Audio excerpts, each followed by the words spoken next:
ko na pong magmensahe. I want to stay in His presence. Gusto ko lamang pong manatili sa kanyang presensya. God made us so happy in this morning. Nako, no more interpreter siguro. Okay. Medyo ako become itim. I went to beach, no. I was in the job site. Check. Maitim po ako. Pumunta po ako sa dagat. Anyway,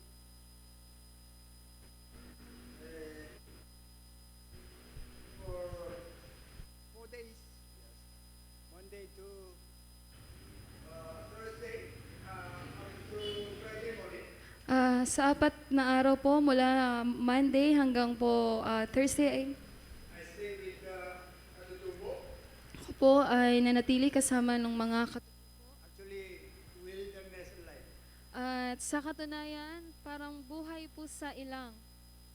And sleep inside the kubo. At kami po ay natulog sa loob ng kubo. What they eat, I eat.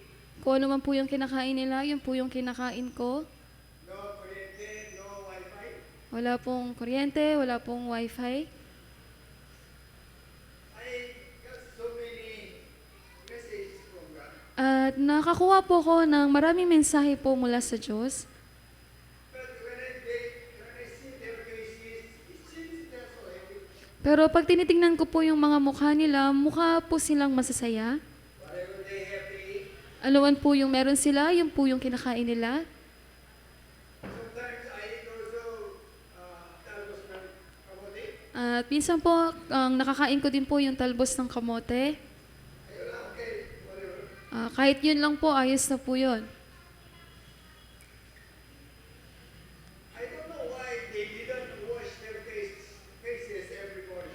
At hindi ko rin po alam bakit hindi sila naghihilamos ng mukha nila kada umaga. Not only children, but even mommy, daddy, usually they don't. At hindi lang po yung mga bata, kundi po yung mga nanay, tatay na, hindi po sila naghihilamos. Children usually they have something here. At yung mga bata, kadalasan, meron po silang sipon. They don't have any small ones. They don't have any pants. At yung mga maliliit po, wala silang salawal. Well,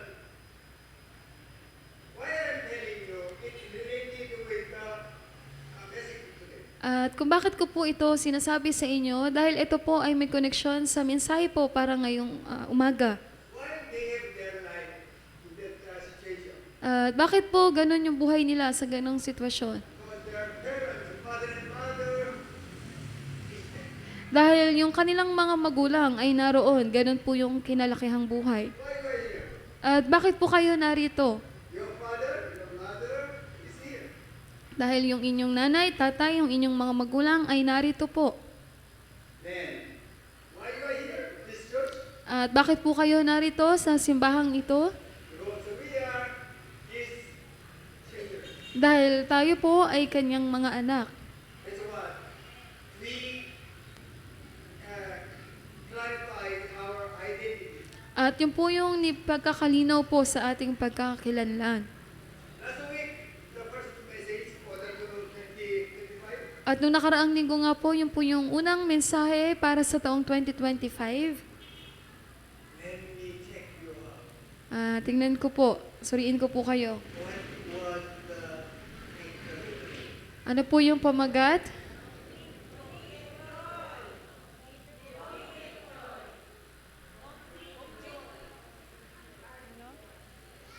What was subtitle? Ano po yung subtitle?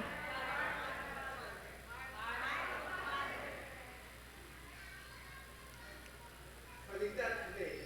At ngayong araw po, baliktad po. Anyway, our Father, knowing who is our Father is so important. Ang Ang ating Ama, ang makilala ang ating Ama, yun po ay napakahalaga. Because your identity will come from Father.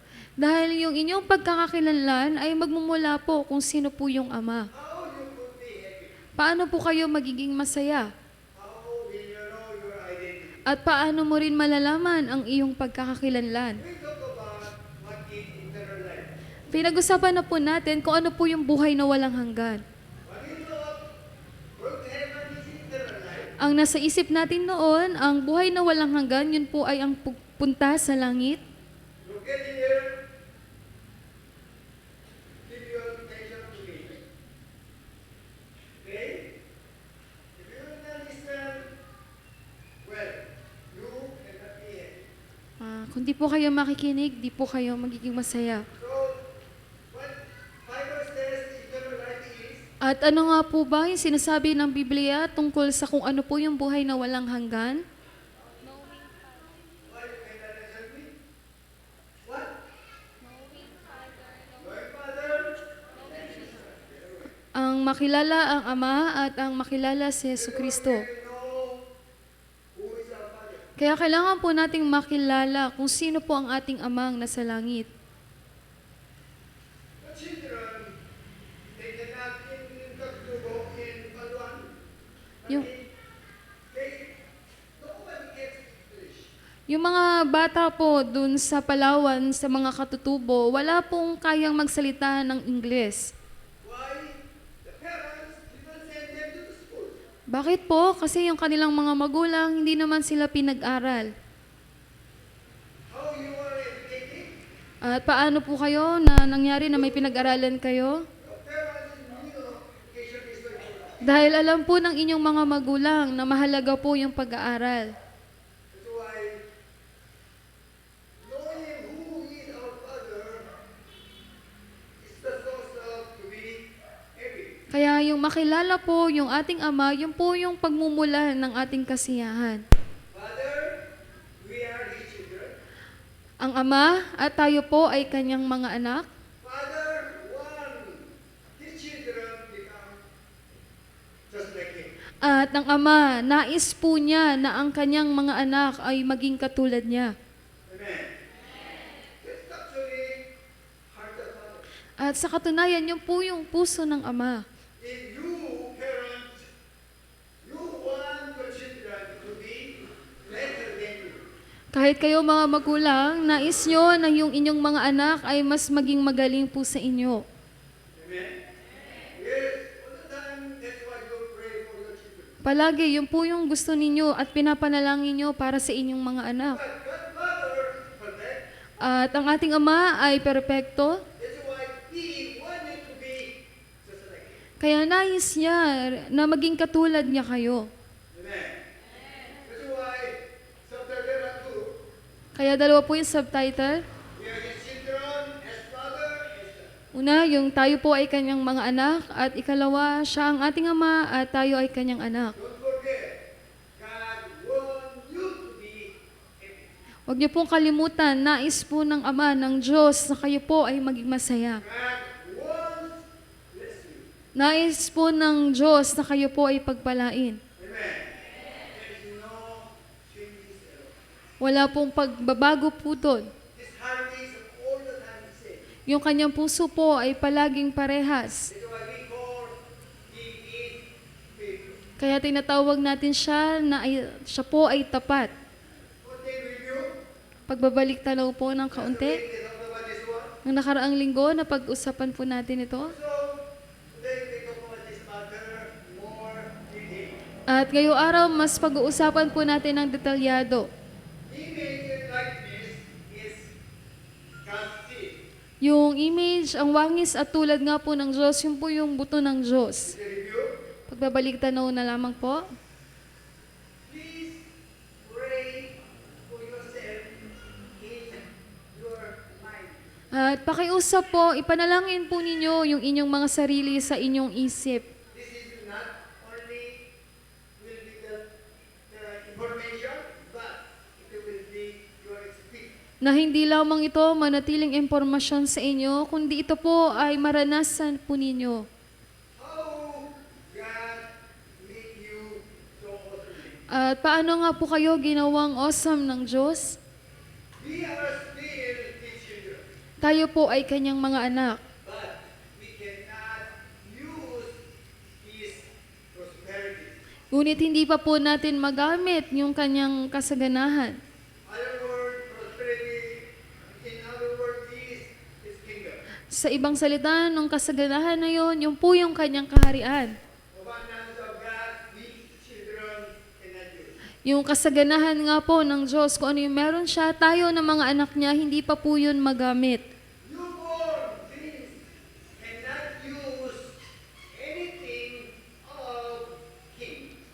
Yung kakapanganak pa lamang na prinsipe, hindi pa niya magagamit o hindi pa siya makakakilos bilang isang hari. Only baby needs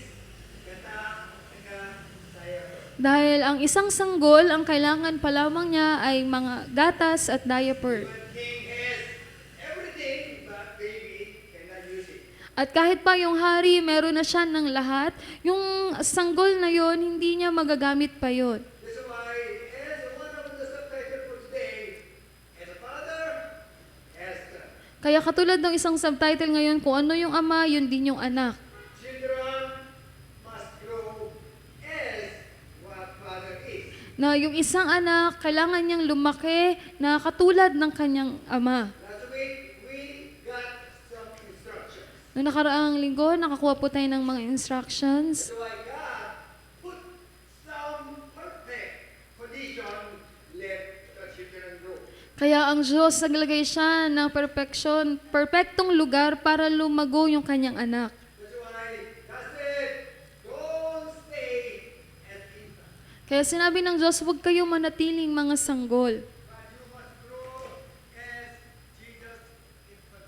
Pero kailangan nyo lumago, lumaki, katulad kung paano perpekto si Jesus. That's what we finished the last week.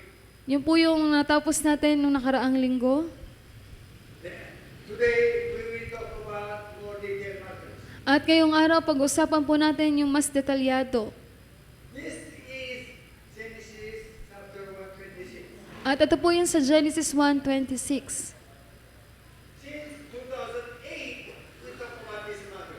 At simula 2008 po na pag-uusapan na po ito. This is so important. Ito po ay napakahalaga. If someone cannot interpret this Genesis chapter 126, they cannot interpret any matters in the Bible. Kung hindi po nila maipapaliwanag itong nasa Genesis 1:26, hindi rin po nila kayang maipaliwanag yung nasa Biblia. This is foundation.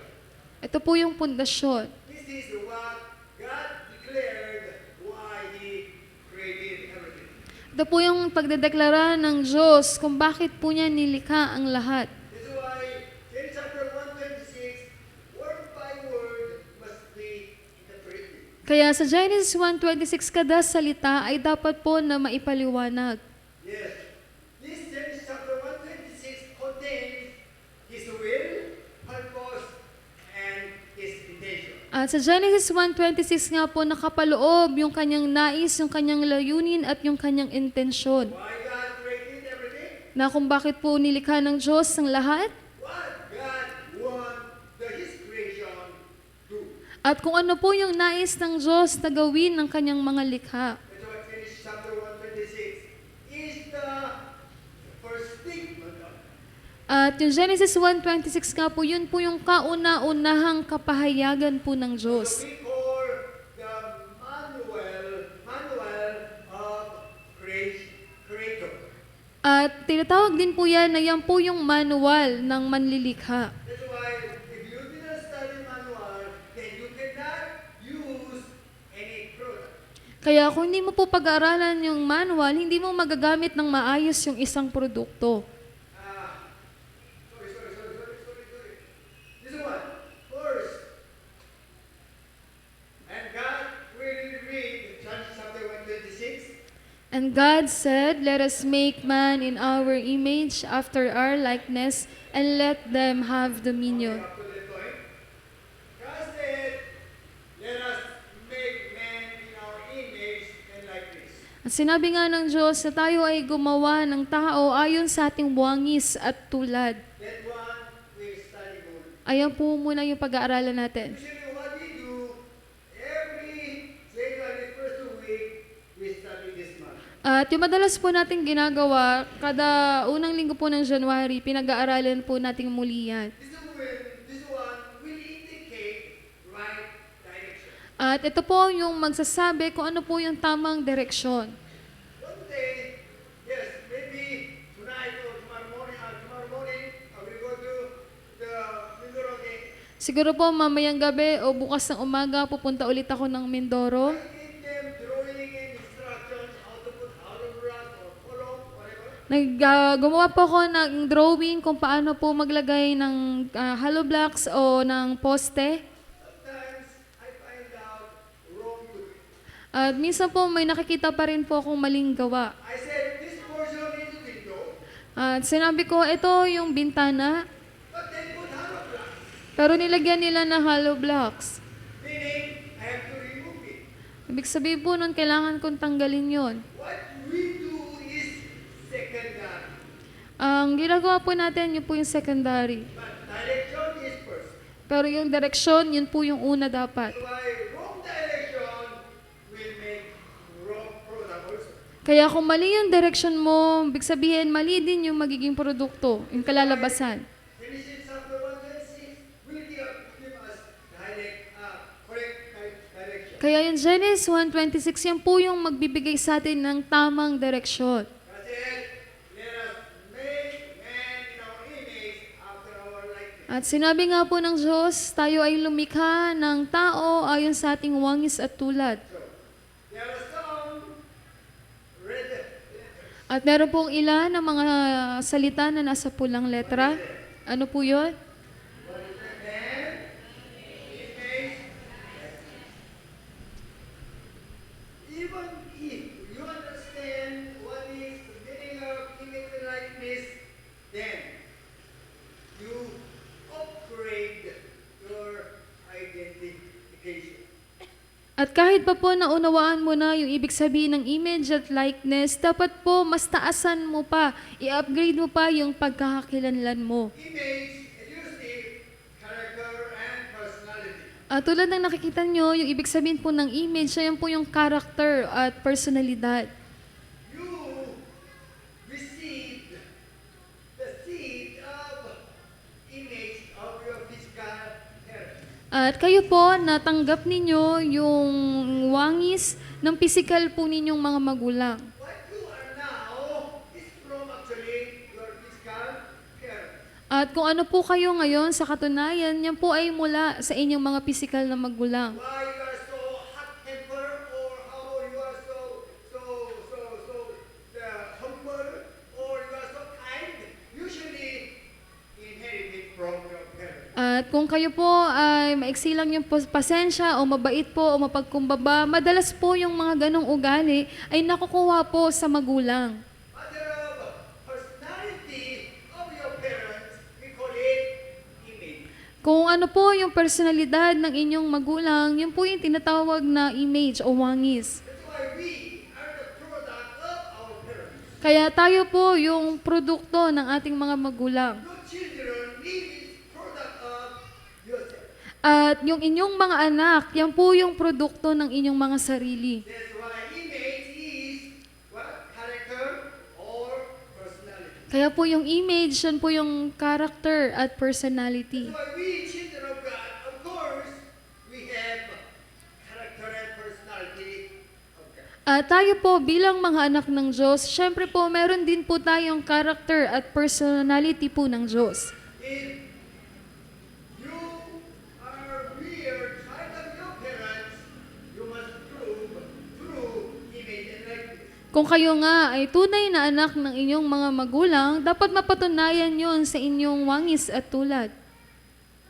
Some of us already knew these matters well.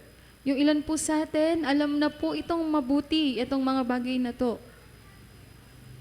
Likeness is not look like. At yung tulad po, hindi po yan yung kamukha. God has no physical body. Ang Diyos po, wala siyang physical na katawan. We cannot imagine, also we cannot figure out his physical body. Hindi po natin kayang isipin, hindi rin po natin kayang ilarawan kung ano po yung itsura ng kanyang katawan. So it's not looks like Kaya hindi po yan yung ibig sabihin na kamukha, similar physical condition. na parang magkaparehas ng physical na kondisyon, hindi po ganon. It's not, but it's function. Kundi yun po ay magkaparehas kayo ng kayang gawin. What father can do, children can do also. Na kung ano yung kayang gawin ng ama, yun din po yung kayang gawin ng mga anak. Father can do, child cannot, we call it the same. Kung yung isang tatay, kaya niyang gawin to, pero yung anak niya hindi kayang gawin, ibig sabihin nun yung anak niya may kapansanan. That's why whatever father does, children must do.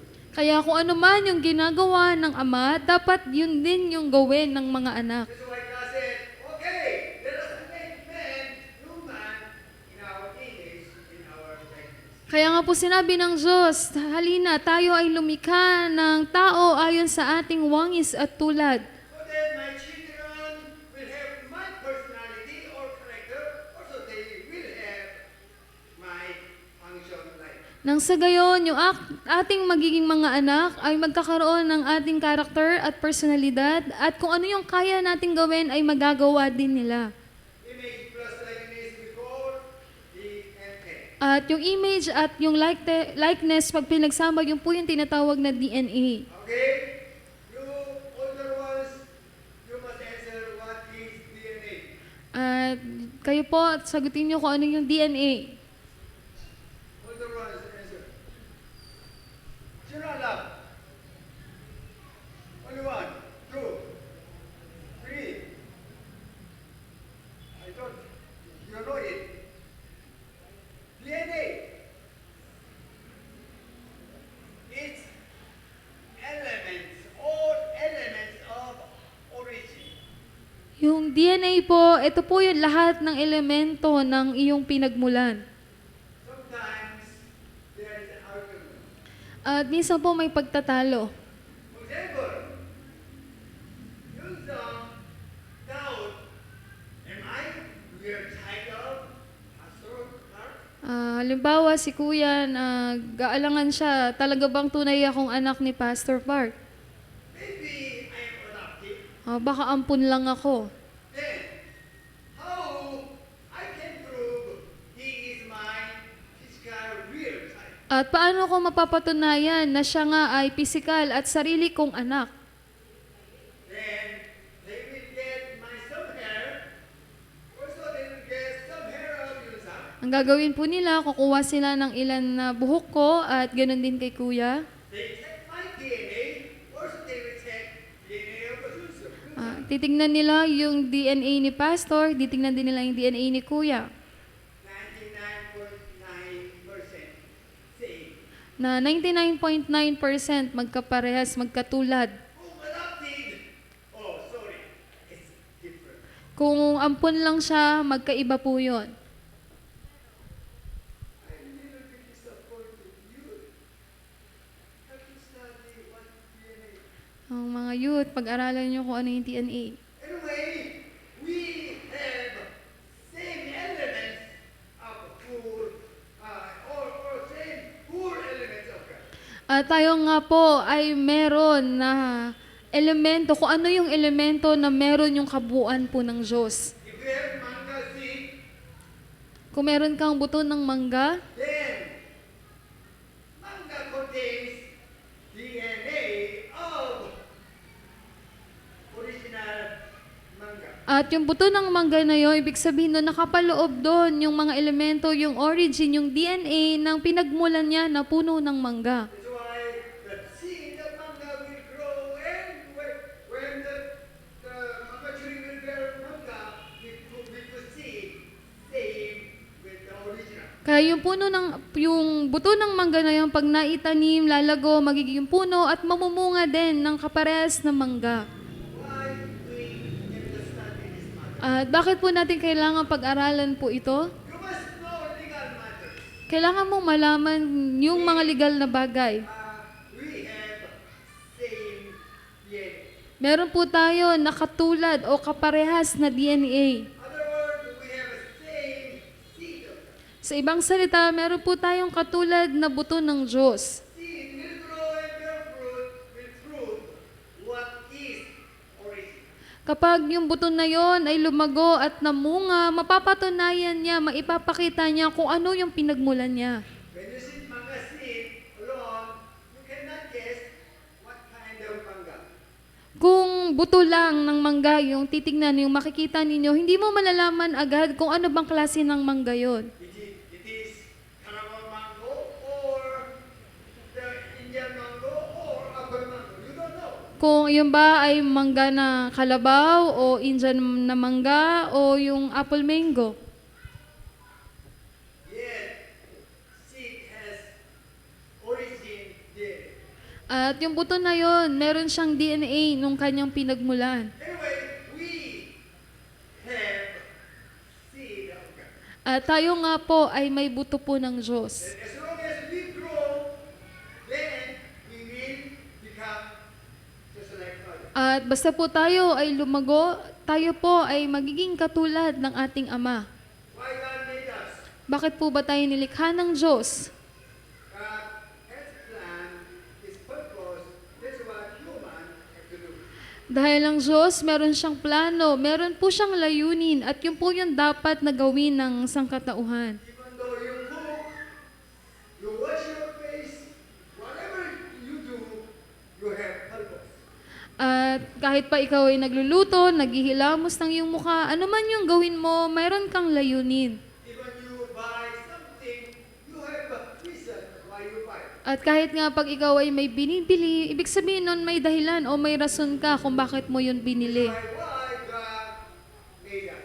Kaya bakit po ba tayo nilikha ng Diyos? What we call God's purpose. Yun po yung tinatawag na layunin o ng Diyos. Made us to do what He wants us to do on the earth. Ang Diyos, nilikha niya po tayo upang gawin po yung nais niya na gawin dito sa mundo. That's why Genesis chapter 1:26 have to be understood. Kaya po dapat na maunawaan yung nasa Genesis 1:26. Okay, we'll talk about them. At pag-usapan naman po natin yung them. God said, let us make man in our image, in our likeness, and let them have dominion. Sinabi nga po ng Diyos, tayo ay lumikha ng tao ayon sa ating wangis at tulad at bigyan sila. Who is them? Sino po yung them? Who is them? Sino po yung them? We. Yung po tayo, yung tao. But he said, what? Let them, meaning, he didn't say, let us. Ang sinabi ng Diyos, let them o sila, hindi po niya sinabing tayo. Knowing, let them is so important also. At yung malaman ko ano po ibig sabihin ng let them, yan po ay napakahalaga din po. If someone cannot understand it, they cannot understand so many matters in the Bible. Dahil kung meron pong hindi nakakaunawa niyan, marami din po siyang hindi mauunawaan na maraming bagay sa Biblia. Remember, God said, not let us. Alalahanin niyo po, hindi po sinabi ng Diyos na tayo. Let us meaning God Himself and with human.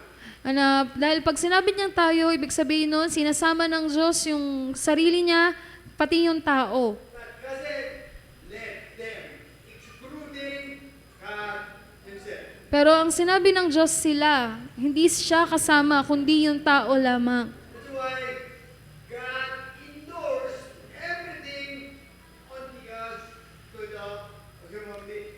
Kaya po ang Diyos in-endorse niya lahat ng meron dito sa mundo sa tao. You who is human. At sino nga po ba yung tao, yung human? This is how God created. At ganito po tayo nilikha ng Diyos. I know some of you already knew this one well, Alam ko, yung ilan po sa inyo, alam na po ito. but you have to understood, then you have to know it well. Pero kailangan niyo pa pong mas unawain at mas alamin pong mabuti. So, human has two elements. At yung tao nga po, meron pong dalawang elemento. Okay, we will read Genesis Then the Lord God formed the man from the dust of the ground. Dali lang po. Read.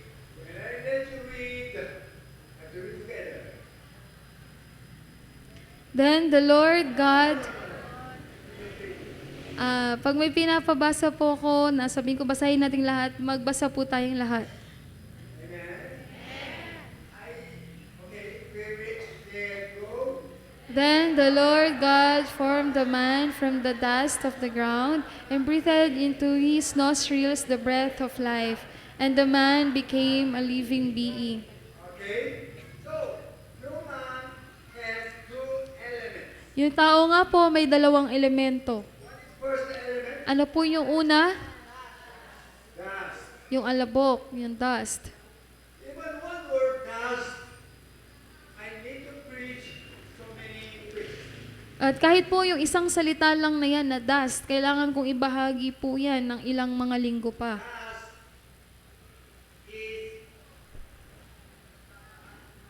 Dust has so many meanings. Yung dust, marami pong kahulugan po yan. Hindi lupa lang, Hindi lang yan yung literal po na alabok o lupa. but it has also meaning of sin, Meron din po yung ibig sabihin o kahulugan na kasalanan, meaning of red. na ibig sabihin din po red, pula. That's why we originally contained sin. Kaya tayo mismo po, original, na meron po tayong kinocontain na kasalanan. Anyway, we have two elements. At meron nga po tayong dalawang elemento. One is dust, Una po, yung alabok o dust. second, Ano po yung ikalawa? and combined At pag pinagsama po yan, and made what? human. Made human. At yun po yung tao. Spirit alone doing something on the earth is illegal. Dahil ang isang espiritu lamang, pag may ginawa yan dito sa mundo, yun po ay illegal. That's why the demons all the time possess the dust. Kaya palagi po yung mga demonyo, lagi nilang pinaposes yung mga alabok. And anyway, that's why to the human, God gave full authority doing everything on the earth. Kaya po sa tao, ibinigay ng Diyos yung buong kapangyarihan na gumawa ng anuman bagay dito sa mundo. Children has right and authority to use what father has. Ang isang anak, meron siyang karapatan at kapangyarihan na gamitin anuman yung meron yung kanyang ama. Meaning, we, children of God, have full authority which God has to do everything on earth. Ibig sabihin po nun, tayo na mga anak ng Diyos, meron din po tayong buong kapangyarihan na gumawa na meron dito sa mundo. That's why nobody can against children of God. Kaya walang sino man ang maaring lumaban sa mga anak po ng Diyos. Try to guess, you are MMDA. Subukan niyo pong isipin, kayo po ay MMDA. Or just think about you are the barangay captain. O sabihin na natin kayo po yung barangay captain. Then you will act, you will live as barangay captain. At kung ganun po, kayo po ay kikilos, mamumuhay bilang isang barangay captain. You call officers of barangay, then give them the order to do. Tatawagin nyo yung mga opisyales ng barangay, tapos uutusan nyo po sila ng gagawin nila. Then you have full authority of God. Then think about what you can do. At kung kayo po yung may buo, lubos na kapangyarihan mula sa Diyos, ano pong gagawin nyo? That's what God gave us. Yun po yung ibinigay sa atin ng Diyos. God has what children know. That's wrong. Kung meron ng Diyos, tapos yung kanyang mga anak wala, mali po yun. That's why God gave us full authority which He has to the children of God. Kaya po ang Diyos, binigyan niya tayo ng buong kapangyarihan na kung ano yung meron siya, na gumawa po dito sa mundo. What was the subtitle? Oh, yes, last week. Ano po yung subtitle nung nakaraang linggo? God wants you have complete, perfect joy. Ang Diyos, yung Ama, nais niya na magkaroon po kayo ng lubos o kompletong kagalakan. Without knowing you have full authority of God, then you cannot have complete joy. At kung hindi po ninyo alam na kayo po ay may buong kapangyarihan na katulad ng Diyos, hindi po makukumpleto o magiging lubos yung inyong kagalakan. Nobody can against full authority of God. At wala pong sino man ang makalalaban sa buong kapangyarihan ng Diyos. Don't believe very powerful matters operates to you to destroy you. You might be afraid. At kung hindi po kayo maniniwala doon, kapag meron pong mas malakas na lumaban po sa inyo, matatakot po kayo. And when you know you have full authority of God, you don't need to be afraid. Pero ikaw, kung alam mo na ikaw po ay may buong kapangyarihan ng Diyos, hindi mo na po kailangang matakot. That's why we said you are awesome. Kaya nga po sinasabi natin, you are awesome. Because God made you as what He is. Dahil ang Diyos, nilikha niya kayo kung ano po siya, katulad kung ano siya. But difference is He's perfect Himself, but we are child. That's the difference. Pero ang pinagkaiba lamang po, siya po ay perpekto na, siya mismo ay perpekto na, at tayo po ay mga anak lamang. As long as your children will grow just like you, then you will say, as Father, as Son. Pero kapag yung anak na yon, katulad po sa inyo, ay lumaki na, lumago na, masasabi na kung ano yung ama, yun din yung anak. When we children of God will grow just like your Father, then as God as the children. At tayo ng mga anak ng Diyos, kapag tayo ay lumaki na, nag-matured na, masasabi na kung ano yung ama, yun din yung anak. That's why knowing our identity is first. Kaya yung malaman kung ano po yung ating pagkakakilanlan, yun po yung una. And not only that is that you must also experience you have a real authority. At hindi lamang po dapat impormasyon o kaalaman, kundi dapat po maranasan mo talaga na ikaw nga po ay may buong kapangyarihan. One day, I selected the tubo, ayan. At isang araw nga po, natulog po ako dun sa mangyan, sa katutubo. So noisy. Napakaingay po. Then one lady was possessed daw. Tapos may isa daw pong babae na nasasapian. Then coming Wednesday, church prayed for her. At dumating nga po yung araw ng Miyerkules, pinanalangin po siya ng simbahan. But nothing happened. Pero walang nangyari. I supposed to go to possessed woman. Pupunta po dapat ako doon sa nasasapian na babae. I was really tired. Pero sobrang pagod po ako. Maybe this week I might go and drive out the demons. Pero siguro po, itong darating na linggo, pupuntahan ko siya at palalayasin ko yung demonyo. You have a power to drive out demons. Kayo po, meron po kayong kapangyarihan na palayasin ng mga demonyo. Knowing what you are will make you what you have to do. Ang malaman kung ano ka, yun din po, yung malalaman mo kung ano yung dapat mong gawin. That's why we have a same authority of God. Kaya tayo po ay may kaparehas na kapangyarihan ng Diyos. We call it in two Double letters. We call it, Tinatawag po natin yon sa dalawang magkaparehas na letra. some of you already knew, Ilan po, alam na po yun?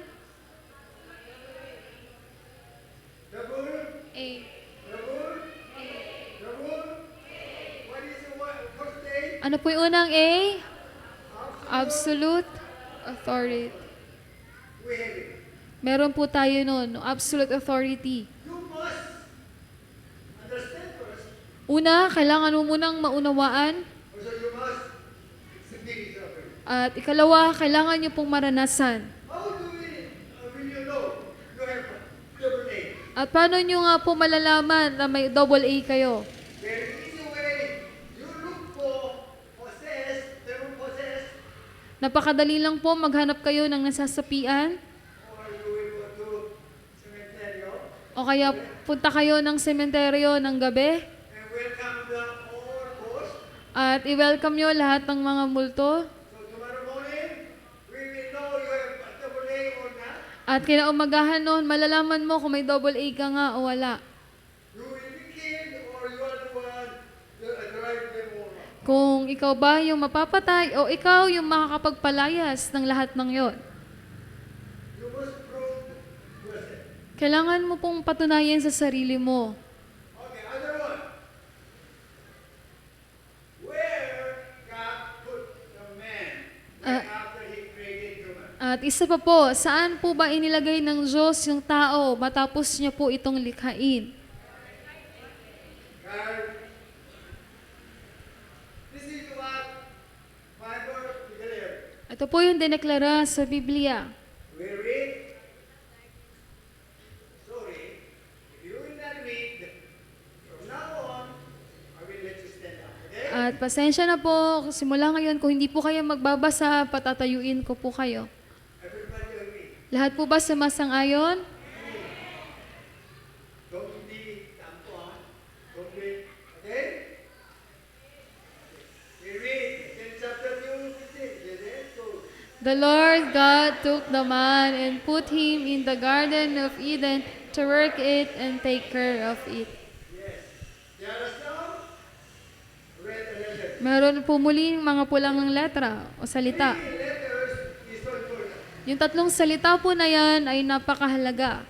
Within 3 letters. At babasahin po natin, Garden, Eden, Work. Garden, actually, what God created for human, physical matter. At yung garden na yan, sa katunayan yan yung nilikha ng Diyos para sa tao. Yan yung mga physical na bagay. So, still, there is board exam. Meron pong board exam. Okay, first day, what God created. Ano po yung nilikha ng Diyos sa unang araw? Second day, what God created. At sa ikalawa? Third day, what God created. Sa ikatlo, ano po? Fourth day, what God created. Sa ikaapat, ano po? Alam mo lahat? Okay, that's what. For 6 days, God created for human, physical human. At yun po yung inilikha ng Diyos dun sa loob ng 6 na araw para po sa pisikal na pangangailangan ng tao. Then Eden. At yung Eden po, Eden has 5 meanings. at yung Eden, meron pong 5 kahulugan. Okay, first, Una, go. spot, moment, presence, open door, delightful. Ulit. Is it go first?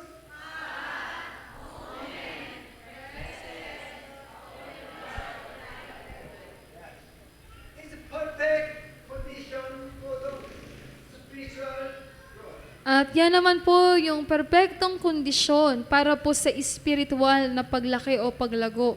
Garden is perfect condition for physical growth. Yung garden, yun po yung perpektong kondisyon para po sa pisikal na paglaki o paglago. Then, if you feed your children perfectly, if you take care of your children perfectly, they will grow well. Kapag po pinapakain ninyo ng maayos at inaalagaan ninyo ng maayos ang inyong mga anak, sila po ay lalaki ng maayos. This is what God wants human to do. At ito po yung nais po ng Diyos na gawin ng mga tao. Work is not trabaho for your livelihood. At yung salitang work po na yan, hindi po yan yung pagtatrabaho tulad ng ginagawa po ninyo sa buhay nyo ngayon. Work is become. Yung work po na sinasabi dyan, yun po yung become. Become meaning to be as original being. Yung become, ibig sabihin po noon, magiging ganun ka kung ano po yung original mo. When your mother delivered your baby, Kapag kayo mga ina, nanganak kayo, when you say to your baby, kapag sinabi ninyo sa inyong anak, sa sanggol, become, meaning you must grow well to be like me. ang ibig sabihin nun, kailangan mong lumaki ng mabuti na katulad ko. God made us his children. Ang Diyos, ginawa niya tayo ang kanyang mga anak. God wants his children to be like him. At ang Diyos, nais niya na yung kanyang mga anak ay maging katulad niya. That's why God provide perfect spiritual condition, physical condition. Kaya ang Diyos, binigay niya yung perpektong kondisyon para sa pisikal at espiritual na paglaki. Amen. If God made you his children, then he didn't prepare anything to grow, then you will die or you cannot grow well. Kung ang Diyos, ginawa niya kayong mga anak niya, tapos wala siyang inihanda na perpektong kondisyon para sa inyong paglago, kayo ay maaring mamatay. Son will grow, then become just like father.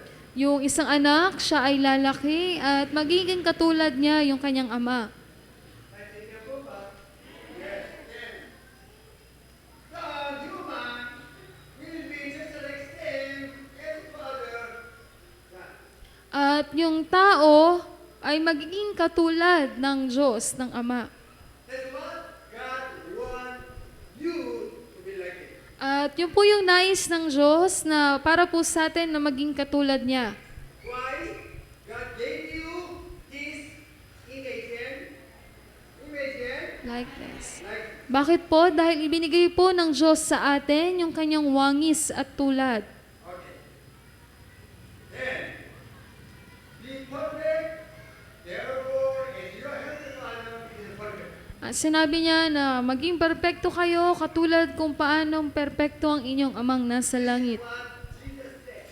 Ito po yung sinabi ni Jesus. If your children never think, my children will be disabled.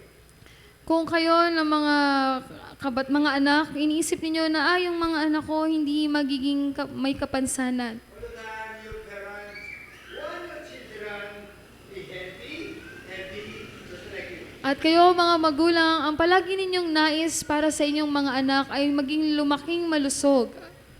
Child must grow and become better. Yung isang anak dapat lumaki at tumanda. Baby and not use anything. Dahil kung mananatiling sanggol lang, wala siyang maaaring magamit na kahit ano. So become perfect is the way how to have complete joy. Kaya ang maging perpekto, yan yung paraan upang ikaw ay magkaroon ng ganap na kagalakan. So then, your children will use whatever you have. Nang sa gayon, yung mga anak ay magamit anuman yung meron siya. Amen. So last week, first message of 2025, At noong nakaraang linggo, ano yung unang mensahe sa taong 2025? God wants to bless you. Ang Diyos nais niya na kayo ay pagpalain. Amen. Also, God wants to have other word complete joy.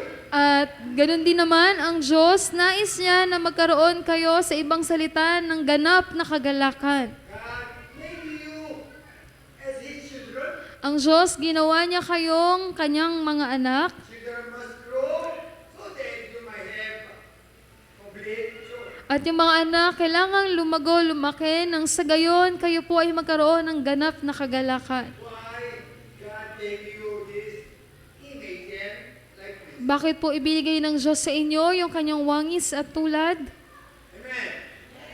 So, particularly, we talk about Genesis chapter 120, even next week. At patuloy po natin pag-uusapan yung Genesis 1:26 kahit po sa susunod na linggo. Okay, let us all stand. Tayo pong lahat ay magsitayo. We are so blessed. Tayo po ay mapapalad Lord God touched our heart. dahil ang Diyos ay hinipo po yung ating puso ngayong umaga